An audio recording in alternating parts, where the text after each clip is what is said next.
turn it over to him.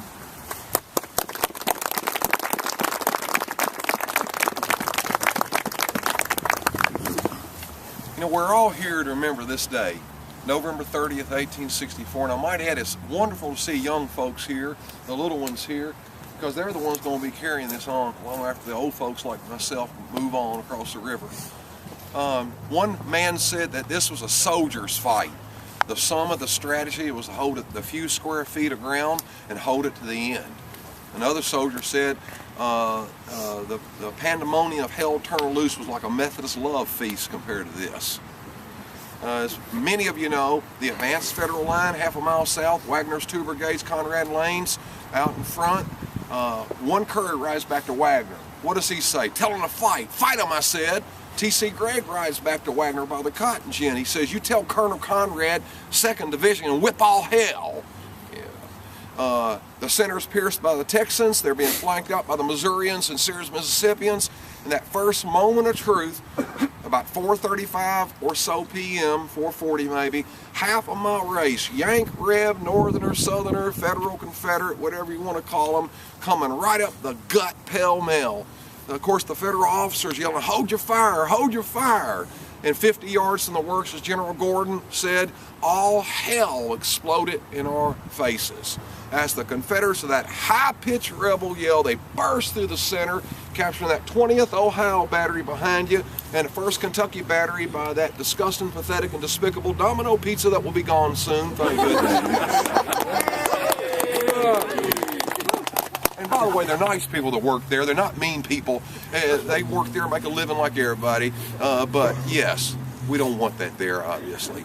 But the Confederates capture those batteries as well. That 1st Kentucky battery, wheeling the guns to your left and right, one to fire down the trench line, sweeping through this center as a Confederate soldier bayoneted to death on the front steps of the Carter House. A Yank immediately killed. A Yank bayoneted close to the front steps of the Carter House, and before the Southerner could pull the bayonet out of the ground and wounds, his head, quote unquote, crushed by a rifle butt, and his brain splattered over everyone around him, quote unquote. As Eric said, the carnage is the 9th level of hell, multiplied by 10 times here. That no human, and one soldier said the coming generations cannot comprehend what occurred here because they wasn't there.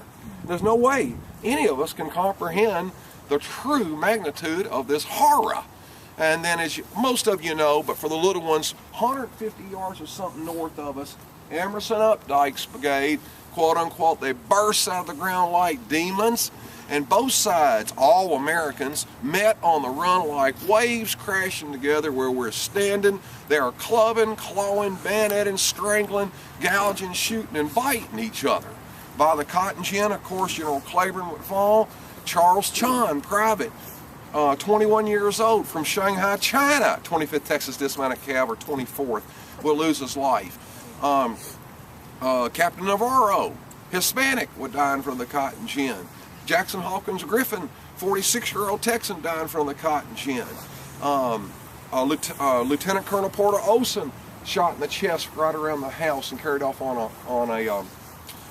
a shutter. An Alabama color bearer, some say 16th Alabama bayonet death, right on the northwest corner of the home. And that's just a couple examples of hundreds and hundreds. And in about 20 minutes, the Federals recapture the inner line in that 20th Ohio battery. Confederates hold on to the main line just 60 yards south. And, you know, most of you have been to reenactments. They fire half a pound of gunpowder at a reenactment in a cannon.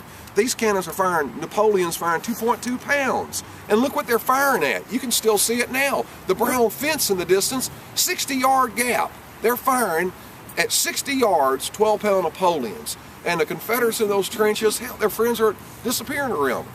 They're evaporating. They're going to pieces. T.J. Sweet, 9th Tennessee, comes in the ditches. His comrade says something to him. He hears a sickening thud. His comrade falls on him. They roll in the ditches. He looks up, his comrade's headless. And he's covered with brains and blood from his best friend that he'd eaten with, marched with, slept by, fought by, and he's covered with his brains and blood of his best friend. And here's no man's land over the Carter Garden where they grew onions, turnips, cabbage, pear trees, and such.